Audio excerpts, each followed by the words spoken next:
okay, apparently I'm live. I'm like, I don't know what I'm doing. Am I supposed to be live?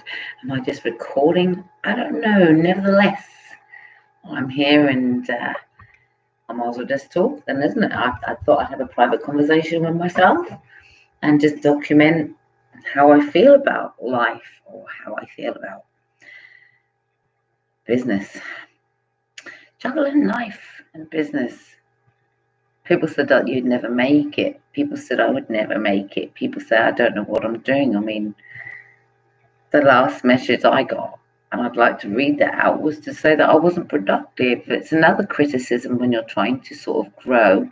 It's a criticism throughout life that I've always had a criticism throughout life, but most of it's been quite negative.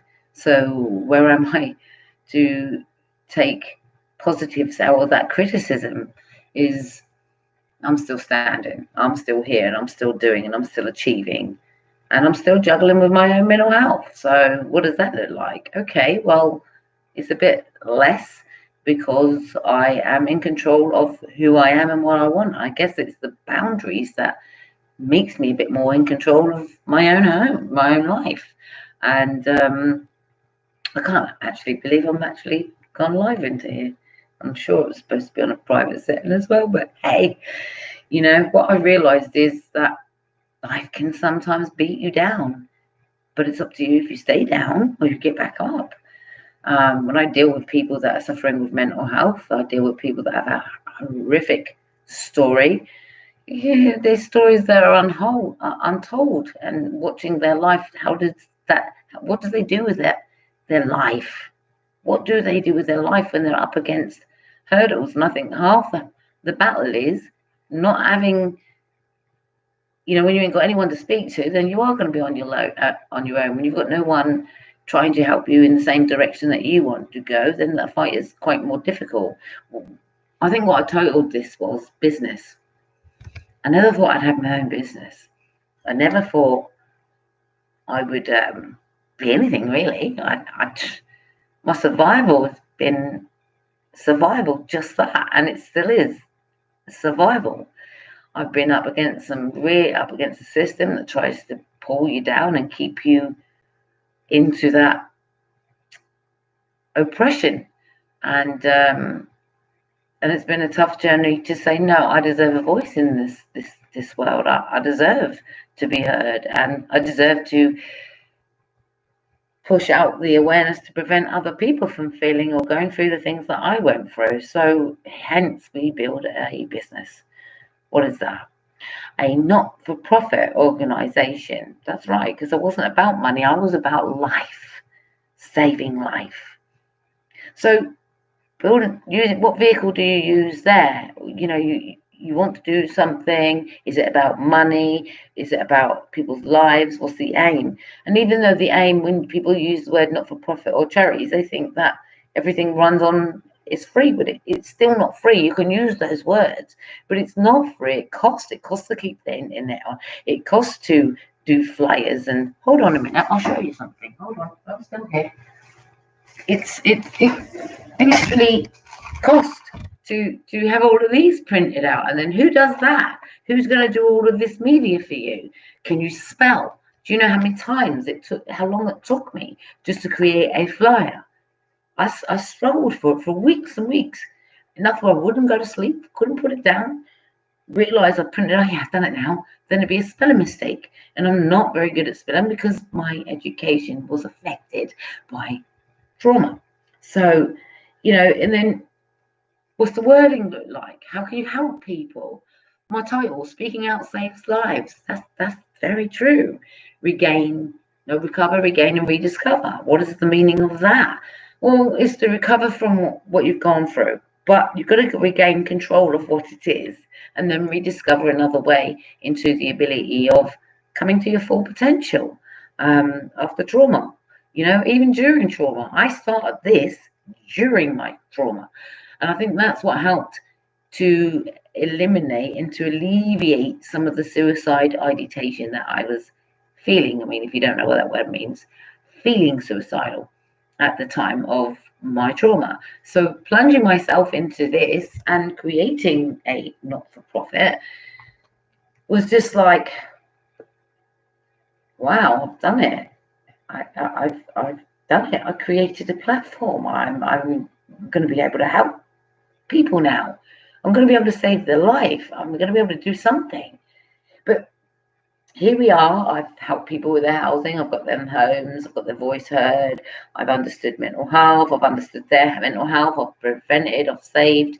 Made a difference. Put it that way. I've made a difference. And you think that you don't make a difference just because you speak out, and you might not hear a lot of people, but you actually are making a difference just by providing material, by continuously talking about these things. So it's not going to go away. You're not going to give up. You're not alone, and you matter. So that's the back of these.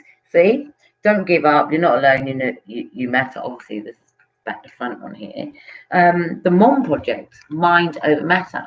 Creating Mind Over Matter was because it is a mind over any matter, and that's why it's called Mind Over Matter. And shortening that to Mom, I always believe that it is the mothers that push out a population, and the mother of all earth, right?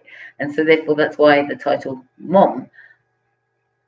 I think it's really hard in business if you don't have the right people beside you.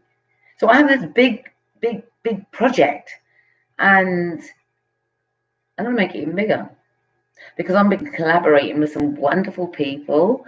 I've been trying to bring in what is necessarily needed, and that is a solution. So if somebody's got health problems, what are those health problems? How can we resolve those? So it's not about mental health. It's not just about the mental health. It's offering the solutions for even like weight, problems with body dysmorphia and things like that. What is that now? A problem with may not like the way you looked. I mean, I hated my nose growing up. I hated my breasts growing up, and I certainly do not like my legs very much now. But how do you be comfortable with your life and not take it out on yourself? So having to replace what I call self-harm with healthier options and better solutions to maintain a good, healthy balance in life is to get those solutions. So I've collaborated with a beautiful company called JDA Fitness Lifestyle and Fitness, and that's again to offer solutions, muscle, body, tone, weight. I've even bought myself a hula hoop and a skipping rope. Why? So I can improve my mental health, my body, my structure for a better mind. So I ordered a hula hoop today. So I'm going to do a hula hoop challenge. And again, it's stimulating the mind. So collaborating with people and other businesses that are doing the same aim. It's all about health and well-being. But there was a time I wanted to give up the business, There was. There was a time where I thought, I don't want to do this anymore. I just want to go back and being a victim. Go back and be a victim. Go back into the pity party. Go back into the room. Shut the door. Don't speak to no one and go back to sleep. That's what I wanted to do. And then I realized why. Why is that? It's because people are criticizing. And when people are criticizing, it just makes you feel, are you doing something right or are you doing something wrong? But they only criticize when they can't have their own way, because at the beginning they latch on and go, wow, that's a wonderful thing you're doing. How can I help? And then later on, they just try to sort of more or less, I don't know their position in life, just don't know how to be a team. And I think that's where people let down other people, because teamwork is just very difficult to find the right team and the right people. But when one door closes, another one opens. So the mom's here to stay, because taking away the mom is taking away me. So I think it's up and running. It's doing its job. It's providing a lot of awareness, and that's not just me that's delivering it. There are lots of people, group members, that are delivering awareness under mental health. Let's take bipolar. On the 19th you probably get this later on and stream it later. I mean, hear it later, so you might miss the opportunity. But stay tuned into the Mom Project and the events, Mind Over Matter or JDA Lifestyles, because it will show you events. And so coming up on Tuesday, we have Bipolar. Not my disorder, but it's somebody else's disorder. And we have to understand these disorders and disabilities that people have, because bipolar is not something that should be taken lightly, and it's a very serious condition, one of which needs awareness raised over so people can understand and find the right solution to help someone so before they reach a crisis point. So this is what life is about. Let's not get to the crisis point. Let's eliminate those problems. So we're talking about bipolar.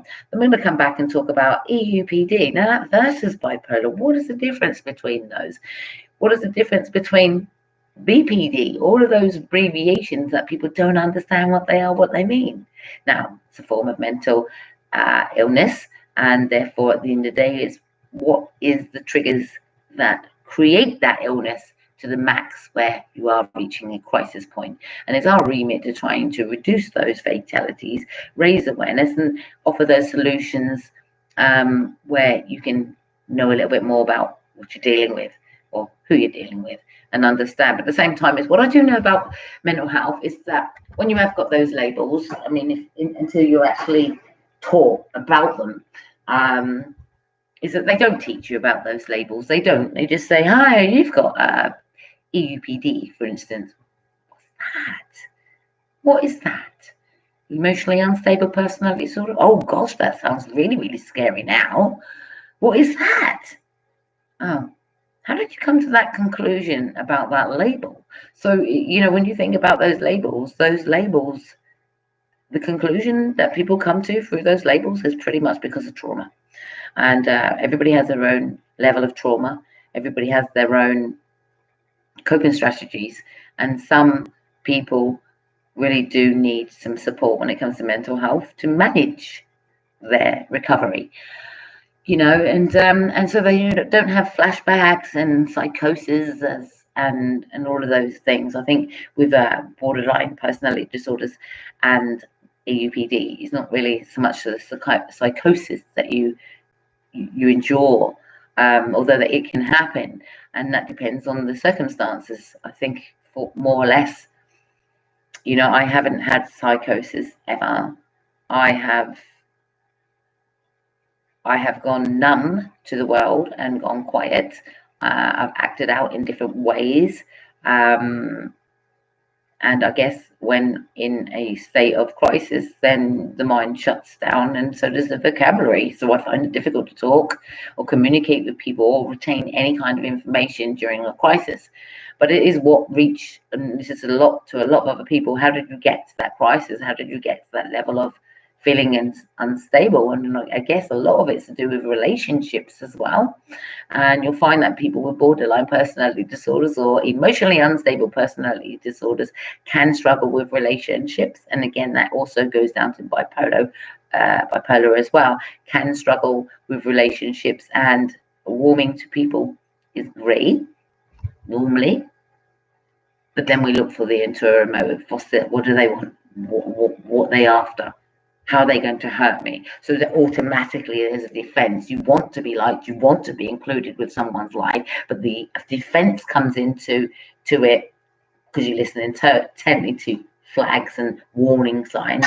And I think, the problem with these diagnoses is that and the trauma, let me use the word trauma, is because of the trauma, people are more skeptical of what people's agenda is, and that's where we can keep people at arm's length. We stay in the same routine, so we don't let anybody in, and then is it safe? Is it always safe to just have your own boundary, not let anybody in your space and then still suffer behind closed doors that, I don't speak to anyone, I hardly see anyone, I feel pretty lonely.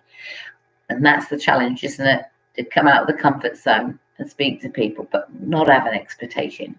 But people have an expectation. So I think we find ourselves more describing our emotions and what's the requirement more than anybody else. Therefore, it's called, these are my rules, these are my regulations. If you can stick to my rules and my regulations, we're going to get along just fine. And again, neediness and the greediness, the needy to have somebody to talk to, that loneliness. So even like today, I felt I've cleaned up, I've done something. Well, not completely cleaned up, but I've done something today. And even the fact that I've done something today, I find myself quite lonely, and I find myself in a quiet situation, and it's unsettling. It's unsettling. It's unsettling to be quiet. And I feel I'm quite active, and I think that's a problem, being very active. But it's a good thing when you're in business and you've got drive, because it means your mind's not switching off and it's focused on what it needs to be doing. And if only I had more manpower, if I only had more help, if I had people to keep my dream alive, which is the people's dream, because at the end of the day, it's a lifeline. So if I had people to help me, then perhaps at the end of the day, life would be a little bit better. So having to revamp, and this is the question. The question is, do you go from the not-for-profit and incorporate it into the bigger charity where they can get their mitts on it, in a sense, or do you stay as you are? And I want to go bigger. So I think for me, I think I'm going to put Mum on the map of charity. It's already classed as charitable cause. That's why it's business enterprise.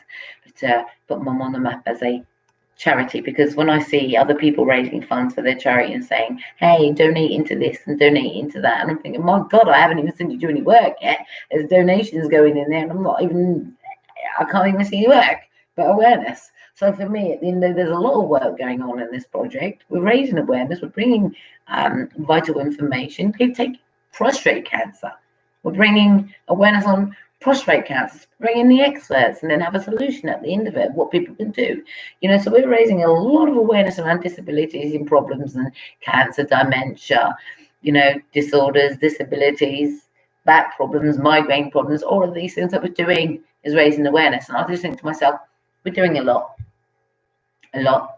in the community, and it's more health solutions that I've ever seen in my entire life. And that's me being under the mental health system myself. I never had those options. I never had those solutions at my fingertips. So having a solution at my fingertips, providing those solutions, I feel like I'm doing something completely amazing with a selected team with me as well. And I think we're doing amazing work. But I think it's time to step it up. I think it's the Mom Project, Mind Over Matter, is expanding, it's growing. People are listening, people are standing up, and I feel that it's time to take it to another level now, particularly because we have those experts on hand ready to help. So I think selection, this is the nerve-wracking part, letting go of the baby just a little bit so it can grow. So that's the thing. Do you, don't you? Do you, don't you? How does that affect my mental health? Quite badly sometimes, because I'm not willing to take that step willingly. So I have to muster it out, and until it sits very comfortable, where I can actually say, this works, this would be beneficial, this is amazing. So it's working it out and talking about it, and the more I talk about it, the more it makes more common sense to go large or go home. What you've got to lose in this world, you've got your life to lose. Yes, you have. That's what you've got your life to lose. And we don't want people to lose their life. We want to help in every way that we possibly can. So we're not actually just up against mental health. We're up against COVID now. And COVID, again, that's again a mental torture, isn't it, within itself? Do you worry about it? Do you worry about catching it? Are you overreacted talking about it? Is it made your OCD 10 times worse? All of those things like that. So, it is just like anybody else. What did I do when COVID first came out? When COVID first came out, I got on my sofa, and I didn't move from my sofa for a few days. And I ended up crying. I ended up being tearful, thinking this is the end of the world. I'm going to die. Yeah, there was a time I wanted to, but right now I'm happy. I've just started a project. It's working well. I was out in the community delivering a service, and people were rising up practically from the dead, to claim their life back. Education I was bringing. So, and then you can't do it anymore. So you can't go into the community anymore and bring awareness into those community halls the way you did. So you have to revamp, and online seems to be the way to go. But there's nothing to stop me from standing at the train station, or outside a coffee shop, or outside the chip shop, or wherever the food places are, to hand these out. And yet I still have a whole packet. Why is that? Because I don't want to do things on my own. And I think that's what it is. The journey's been a long, lonely journey. It's time to have a great team. So all of these informations and things that you pay for to bring awareness. I mean, there's you get 2,000 of these. That's 2,000 people that can be reached with awareness. That's just by flyer alone. I could talk for England to me, and I think while I've got the opportunity, whilst there's COVID, I'll carry on talking. Please, little friend. People can click in, click out. I don't care. Really, whatever I do that somebody can take something out of it. But mostly, it's what are you doing? What are you doing, Kerry? Who are you, Kerry? Who have you become? Where's that little girl? The little one that was scared. She's getting off her knees. That's what she's doing. She's coming up. She's rising up, and she's now developing herself. She actually never found herself before, but she's finding herself now. Relationships. I could talk about everything. I just wanted to just talk and ramble today. So I just thought, sod Facebook, do YouTube, and just talk to yourself. And here I am, looking and reflecting on life, that struggle. Earlier today, I was speaking to a young lady, and I was showing her parts of my journey and just where I came from, what happened to me, the underhanded tactics, or what happened to me, the part of the injustices, the discrimination, the humiliation, the degrading treatment. I'm still here trying to prevent it from happening to other people. And when you look at people's lives and the injustices they're faced with, what is the story about? What is the meaning of life about? Surely it's not about the individual. It's about the community as a whole and what they do for one another to help one another get back up. How do you put a little smile on someone's face? What can you do for them today? Earlier I said, does anybody want a conversation? I guess no one did, but one person. And I had a conversation for a couple of hours with one individual. Again, it was reflection, and it was nice to hear. But sometimes there's people out there that can say, hey, you can have a conversation, and they don't get one.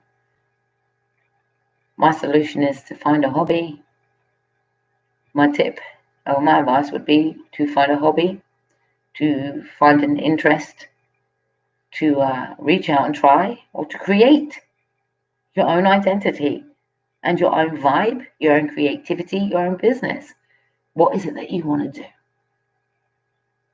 I kept looking at that, keep bugging me, that does. That literally keeps bugging me. What is it that you want to do? And I've been asking myself that for a very long time, saying that, when I was younger, people say, what do you want to do? What do you want to do when you grow up? Oh, I want to be a dancer. Really? Yeah. I want to be a dancer. But in order to be a dancer, that my parents had to have the funds to send me to ballet. Not something that was my cup of tea, to be honest, with the demi-cleos and blah, blah, blah. I still remember it, the opportunity, and I remember the tights, but I remember not being able to afford the outfit. And my mum didn't have a lot of money, but at the time there was a Princess Trust Fund who would help, and it was a charity who would give some vouchers to buy dance equipment, etc. But yeah, you can buy the equipment, but who's going to give you the scholarship, or who's going to give you that, continue with that little girl's dreams of becoming a dancer if the funds are not there? So is that down to your parents again, though? Is it? You see, the expectations of having to come up with all of this money to do things. I feel now that nowadays we've got ex-belly dancers and all of those things, and dancers that they can teach people online, and some people can do pro bono where it's not going to cost, because you just bring a bit of love back into someone's life. Why does everything always have to cost people money? Why? And I'll tell you why. Because when people, they value themselves, and they value themselves maybe at a cost. This service is going to cost blah, blah, blah, blah. And then they break it all down. This is going to be the electric. This is going to be for flyers. This is going to be for promotion. This is going to be for the accountant. This is going to be for, vice versa. The list is endless in business. I said, but one of the reasons why charities say can we raise funds is because it does keep the electric on. It does provide the flyers and the information, the pamphlets, and all of those information literatures that is needed. But again, at the end of the day, is the work being carried out for the solutions that are coming? And that's the thing with certain charities. Do they actually carry out the work after they've had the funding? For me, my work is online. My work is in the community. My work is with the other organizations. I can prove that I do the work. I make sure I'm transparent and it's fully documented. But one of the reasons, the only way I do so much awareness, I forget to ask people, please, could you sponsor the project? There's £1 a month or something. Do you know what I mean? By visiting www.momproject.co.uk, and subscribe that way, by helping. Or there's another way that we raise funds so we can keep this business going, so we can keep the charity going, is by raising and supporting our local businesses, and that is our t-shirts, and then what happens is we need the t-shirts so we can raise the awareness, but it helps one other business as well. You see, Garmentus UK, and it helps their business because it keeps their business alive, but it also tries to keep our business afloat by raising the awareness. So, investment. What do people want? A mental health solution. And to be putting on these things is time management, and it's management full stop, isn't it? Of make sure the right contents, the right awareness is going out there. People are not being robbed. And I think that's the thing where people are reluctant to sort of contribute sometimes because they're getting it free. And when they do get it free, they feel that they can't. And so we say to them, just share. That's enough. Just share the awareness. It's not about can you, it's about will you. Would you just share the awareness? A simple share button. That again is another problem.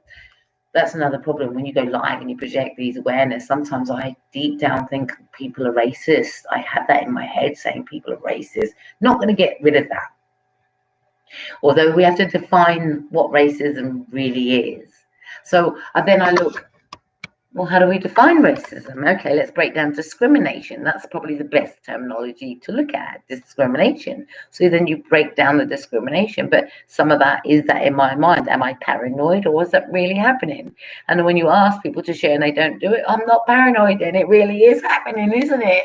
People are ignorant. People will take the conversation, they will listen to the conversation, and they don't even have a share. And they think, why should I? Why should I share? Because information is not for you to keep.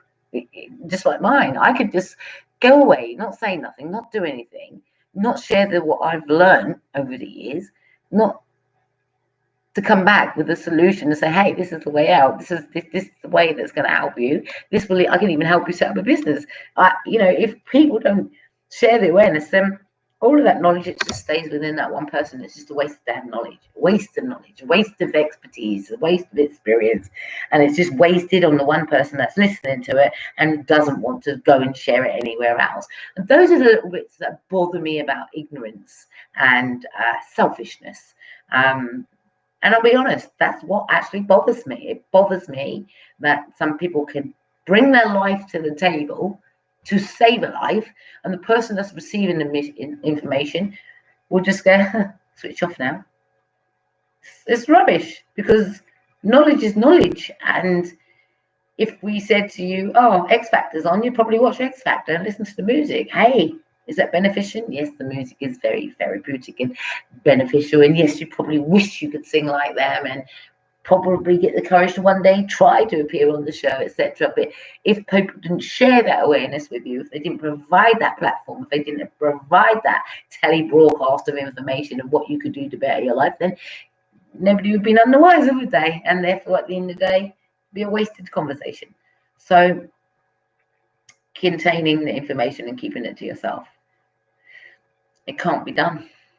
You can't keep information to yourself, particularly if you're a person who's been abused or any shape or form. Let's talk about child abuse or grooming. I don't believe that information be kept to yourself. When you're bold enough, we need to be teaching people how to spot the abusers, and recognizing the sign. And I guess that's why Mind Over Matter brings awareness, or should I say, that's why Carrie Mussington brings awareness on behalf of Mind Over Matter Project Suicide Prevention, because I believe in Mind Over Matter, also known as the Mom Project. I believe in what the cause is and how they're going about things to raise awareness. And it's not just me that's doing it. I have other people that I help to raise that awareness. So the mom is the word. And I think without the mom, there'd be more fatalities. I do know that the few people that I've interacted with probably would never have been here. They would have lost their life if it wasn't for the intervention. Now, they say it takes one to know one. And I guess that's why I'm able to deliver, to talk and relate to people, because I've been there. Are you qualified? That's the thing. That's another thing that people would say. Are you qualified? You're not qualified. Great. Well, I think qualification comes from a lived experience. I also feel that it's a shame that people have to go and get a piece of paper to prove their worth. And it makes me laugh when people put that stuff in my head. You're not qualified. How could you? You know, you're doing this and you're doing negative stuff. And I'm just thinking, why is that you're being negative against what I'm doing, and you are one person and one person alone bringing negativity? Then what I do look at it is behavior problem, or one of which not to take personally, you know. So behavior problems are very challenging in business, because some people want an idea and they want to float that idea. And I think that the Mom Project is welcoming everybody's idea, but we don't want you to sort of, hey, this is about the mom, this is about individual people. We want their businesses to be successful. We want, because their business is their life, isn't it? It's a part of them, who they are, how they developed in recovery. Most of these people that develop a business, they do it because they want to prevent something and they want to help, or they want to, you know, provide a solution. So therefore, at the end of the day, it's got to be awareness, full stop, allow room for growth, and definitely come up with those solutions. Juggling mental health and juggling a business has to be juggled, because otherwise you could overload, do too much, and sink back into depression because you can't manage or handle the amount of information that is coming to you. So sieving out step by step success is, what does success look like? And this is what I'm saying. I think I've made success. I think the minute that I've you think about it, my own clothing company. There you go. Got my own clothing line, my own products, my own clothing, own business. You know, it's a company, www.momproject.co.uk, and I did it as a not-for-profit. But we still rely on public donations to deliver the work that we do. And that not-for-profit means that it's about benefiting the project and what the project is doing, you know, to push out and help people. So it's about continuously building this project. And where we're going with this project is on the health side, is brilliant, because we're bringing in all the experts to help people and to provide, hey, instead of going on a waiting list, there's a spot, is available now. Do you need some therapy? Hey, here you go. I've just provided you Nicola Blair from, doesn't matter where they are from around the world, but she actually lives in Canada. But hey, she's taking bookings. So if you need therapy and you want to go private or you need to speak, it's called Act on It. Here's another solution available to help people with mental health. It's just surprising how people sit back and just wait till their life deteriorates into a sad pit before they actually understand the help that is being offered. So I do know it takes a very long time for people to finally reach out. And I know it's taken people even up to 2 years or more before they reach out and get the confidence to say, you know what, I've been watching long enough now. I think I understand where they're going, how they help people. Now I'm going to reach out. It's my turn. And so therefore, that's why I used to get quite a few people, can you help me? Can you help me? But since going live more on Facebook, it eliminates the people that are asking for the help, because I'm giving the information live on these platforms. So that information to one of their problems that they may have is given live. And we will tackle like your rights and the law and the legal side, how you can prevent, even when it comes to like stop and search. Do you know your rights? A lot of people don't. Do you know there's a test before you even interact with one of those uniforms, and what is that test? And so therefore, again, you see, this is about education, not for me to promote it here, because we bring in the experts to promote those, that awareness. So anyone that has ever said that I don't know what I'm doing, I'd like to see them get people homed. I'd like to see them save a life. I'd like to see them find a solution to any of the problems that may come forward. But most of all, I'd like to see them, because this is, what's the terminology? This is a new one, isn't it? Holistic point of view. So it means reality. So I'd like to see them in reality try the techniques and that way of doing without medication, because medication with some of these disorders, there's no cure for it. And so the cure is happiness. There's one. But how do you get that happiness? How do you flourish? How do you create? So when they tell you there's no cure, after pumping you for years and years and years with medication to suppress the problems, when they tell you there's no cure for those disorders, that you'd be like, well, what's next then? I mean, they've given me a label now. That label's on me. What do I do now with it? I mean, now what does it mean for me? What does my future look like? Do I have to keep telling people I've got mental health? Those things. So I feel that don't let labels define your ability to be successful. Pick the right team, people that are going in the same direction as you, and who are not going to take over, but help you walk that journey side by side. And I think that's part of the problem where I've gone wrong in business. I've thinking that people are going to walk the journey side by side, but then they try to take over as if they have more rights rather than walk side by side. And then when something doesn't develop in the way they chose it to develop, they ridicule you and basically tell you that shove your project up the bum, it's not going anywhere, you're not productive. It's so much belittling. And then it just exposes their hand, because then I think to myself, thank God that they expose their hand for what it really is, because discrimination doesn't play a part in this project.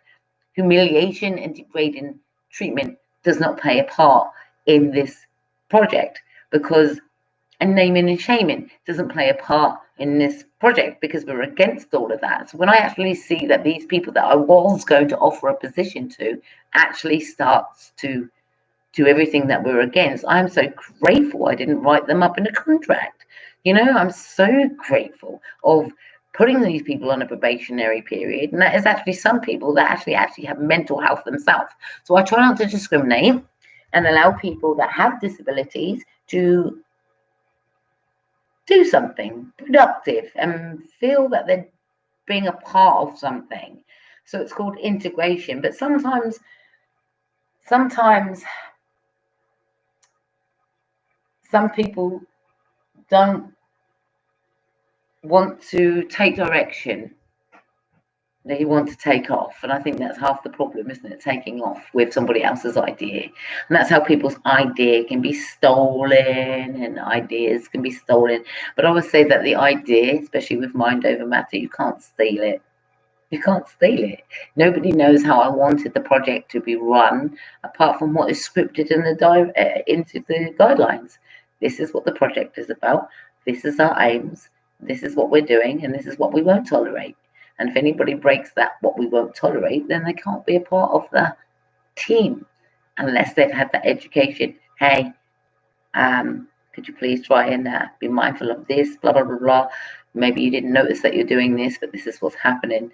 And some people can just basically just say, I don't want to do this anymore, and go up yours and walk away. And so then you realise at the end of the day, they're going back to what they started with when you picked them up, and that's to do nothing, because they prefer that world. They prefer to do nothing and sit in bed all day. They prefer that world. They choose that world. It is a choice. It is a choice. And I know that it's a choice because I was in that world. And when people used to suggest things to me, I wouldn't do it. So I know time is what it takes, but time is what we don't have to change. And if we want change within the mental health, we want to get some of that depression offloaded and get our life back and a smile back on our face. And sometimes, unfortunately, we have to take direction from somebody who is providing solutions. But to do nothing is to not change the circumstances. To change the circumstances is to apply action. Well, that's what I've learned anyway. Because I could quite easily, with everything that happens to me or has happened to me, and figure of past speech, everything that's happened to me, all the nasty behaviour, nasty comments, people trying to tear down what I built up, tear down to say to me, you don't deserve a place here. Go back to the bottom of the pit and go wait your turn. How dare you get there before me? How did you manage to get there? What makes you so special? People hate people. They use the actual word. They hate because somebody's doing better for themselves and including others. So people hate. Hate's not a good look. Hate destroys the mind. Hate destroys the soul. Hate makes you bitter. There's a song once. You abandoned me. Love don't live here anymore. And that goes with friends or family too, right? When they're abandoned, when people abandon, abandonment issues. People find it very difficult to love and to accept love or to accept a compliment even.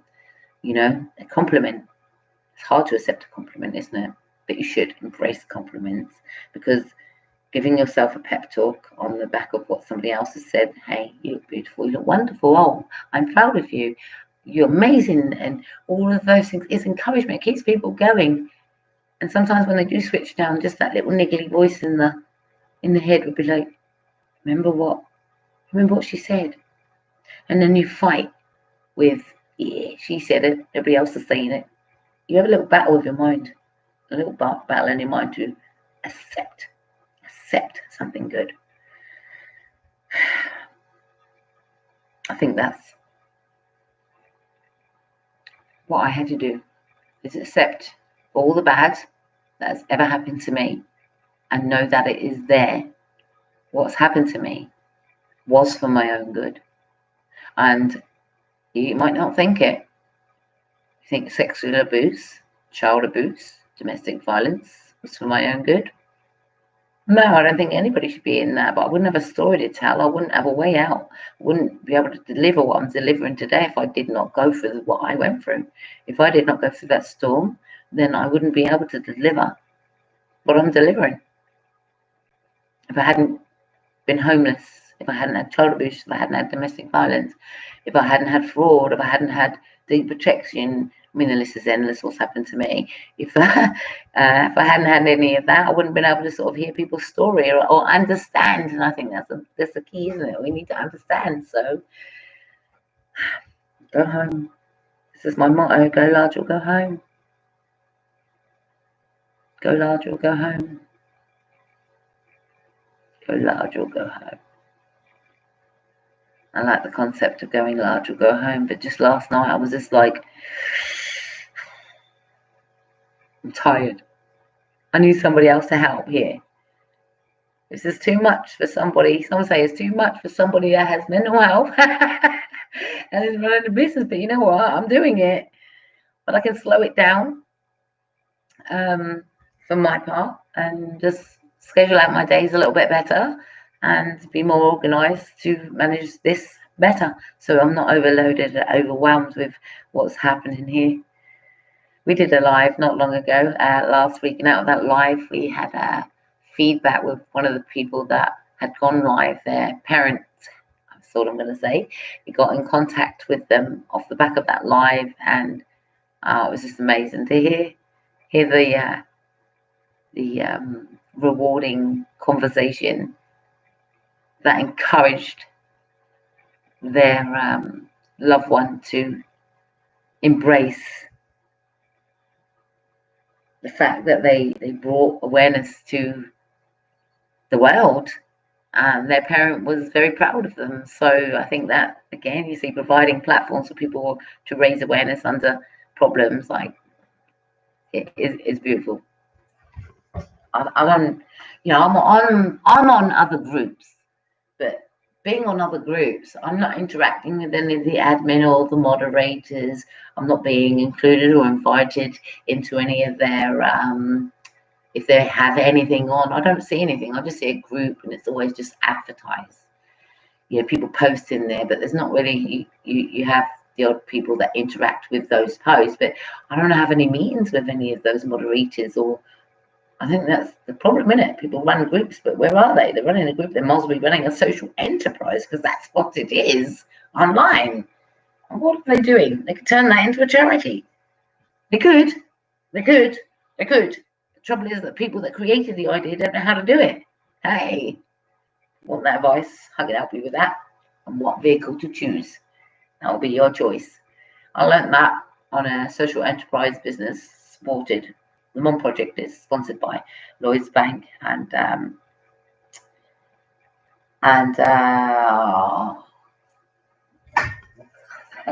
look at the bottom of the flyer. Lloyds Bank School for Social Entrepreneurs and the National Lottery. See, you find those at the bottom there. You can see the sponsors, but we have so many more sponsors. That's why we'll do more flyers.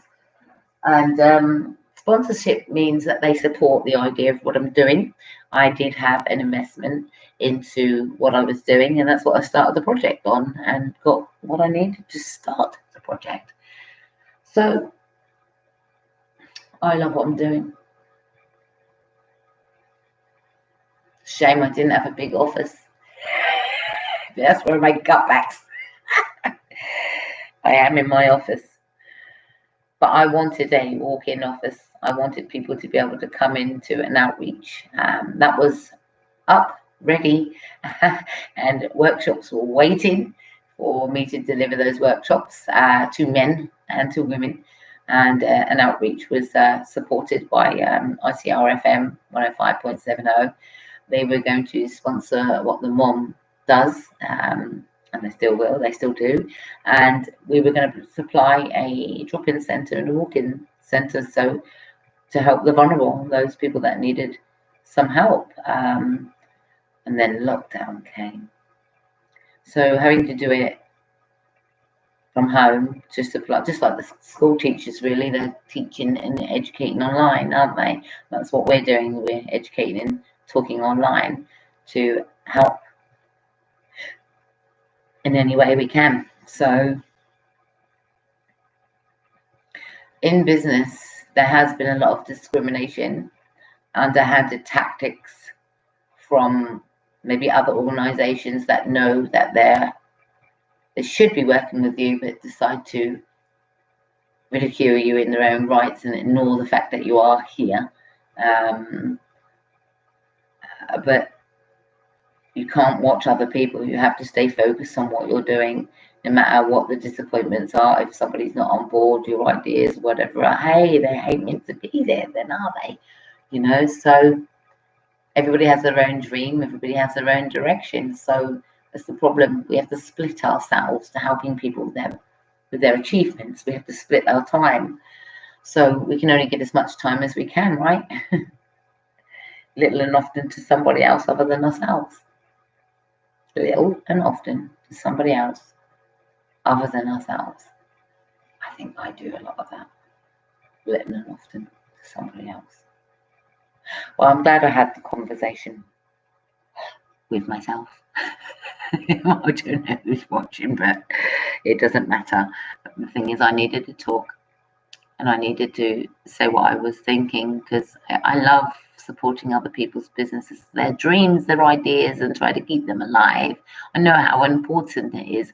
And I think nobody would actually get that unless they've actually developed a business themselves, or in the business themselves that they're in, to see how much it, like, if you don't keep a business alive, then you have nothing, right? So therefore, even those people that support somebody else's business, that takes a team of like-minded people, in order to grow. But halfway through that growing, people just keep giving up. People let go of your hand, they ain't got time, they can't be bothered. Oh, it's so rhetoric. So I found myself networking with people I've never known, never met, not accustomed to the lingo, but learning different languages, and it's been an eye-opener, beneficial. It's took me out of my comfort zone, that's for sure. I think I feel more safer outside of my town than delivering in my town, because I think when you come from a certain town, people don't like to see you grow. They do at first, but deep down underneath, they prefer you to stay where they are. I use the terminology climbing out the ghetto. I'm not suggesting we was in the ghetto, but if you heard the song, children of the ghetto, running wild and free, in the concrete jungle, filled with misery. Children of the ghetto, keep your hands to the sky. Philip Bailey, I think that was. Love that song. What does it mean? Don't give up. You can go beyond what you've known. You can take another direction into the direction of your path. Blot out what they think. Focus on what you think. Focus on what you want. How are you going to get there? Who are you going to utilize to get there? Because I do believe that we all utilize one another. I'm not going to use the word use. I use the word utilize to get to what we need to do. So selecting a team for your ideas is important. But when you select a team, the people with your ideas, they have to be on point. Don't settle for nothing less when it's your dream, your vision. Stay on point. People will try and pull you off your path, and you will cry with some of the things that happen to you, but it won't kill you. It will only make you stronger. Stay on your vision, stay on your path, stay focused, and don't get sidetracked into what other people think about you, because that's where you can give up on your business so easily. You can give up on you so easily, worrying about what other people think of you. And so I've had to learn to disassociate what people are really thinking about me, and just say, hey, that awareness you did today, you did it for yourself. Well done. You spoke. Somebody might take something out of it. Somebody might say, you know what, she's right. I'm going to go get my own business. How do I do it? My name is Kerry Mussington. You can find me on Facebook. You can go to the Mind Over Matter Gives Back page, and you can contact there. There's a information there where you can get hold of me there. You can send an email into There's so many ways of getting hold of me. You can go to the website, www.momproject.co. And there's an email there. You can send an email there, and you can get hold of me there. You can get hold of me. My telephone number is in that WhatsApp on the Mind Over Matter Gives Back, and you can leave a message there and we'll endeavour to get back to you too. So they're always getting back to me. We're supporting people's businesses and we're promoting their businesses, their health businesses or businesses, depends on what they've got, because everybody's got a story behind that business and I want to hear it. Why did you develop that business? How can we keep that business alive? How can we support you? In what way? And that's a two-way street, you see. So don't give up. I think that's the message of today. Don't give up. Don't stop. Don't stop believing. You can do it. You can achieve. Maybe you're surrounded with the people around you are not the right people to help you get there. So learn to network. Networking means talking to other people or contacting them at least. Now there's ways of contacting. There's a voice message. If you're not a very good speller, I am not. I'm dreadful at spelling. People will say use Grammarly. Yes, but if you're not accustomed to what the word looks like what the word looks like in the first place, then you don't know if it's right or wrong. So, and then you've got the American spelling and the English version of spelling, and so therefore you can look like a numpty either way if you get it wrong. So, I prefer a voice message. I prefer a voice note into that way I can hear what you want, what you need, and it's nice to hear a voice rather than words, written words.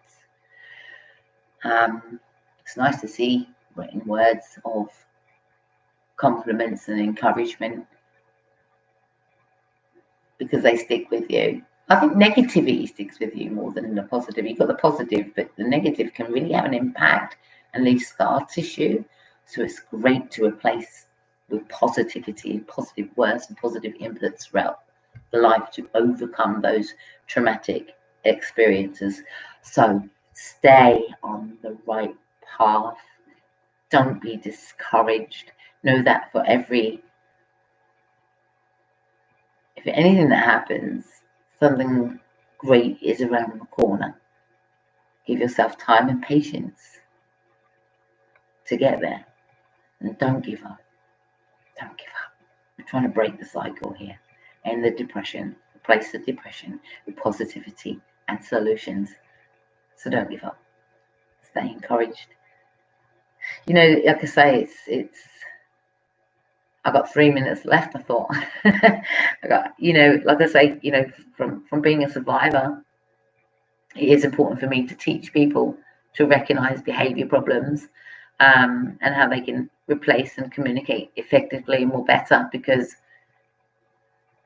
there are thousands of people around the world hurting themselves and wanting to end their life. In fact, it's one person every 40 seconds tries to end their life or dies of suicide. So that's a lot of people. So if I'm one person that is alive now, and I'm not that statistic, and I'm speaking to you, I'm going to teach you how to prevent it in every way, shape, or form. Carrying secrets, burdens that are not ours, shame that is not ours. Having to claim your life back, knowing that. Not to be a victim, but to be a survivor. Now I'm running out of things to say because I'm getting a bit tongue-tied on what I really, really want to say. And that is, if you want to know about the Mind Over Matter project, suicide prevention, and what it delivers and all the topics that it's providing, then please do tune in onto the Facebook page. You can get us there. Also called the Mom Project Mental Health Awareness Real Talk. That means it's real talk, and it's as honest as you're going to get it. Like I said, bipolar is a topic that's going to be discussed this week. We on the 19th on Tuesday, and then that should be uploaded onto the YouTube channel as well. And then we have on the 28th, we have prostate cancer, you see, because those things still affect the mental health.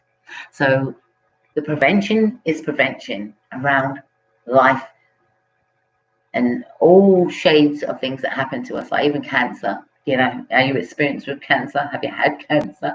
Did it run in your family? Did you watch that? You know, what can you do? How did you cope?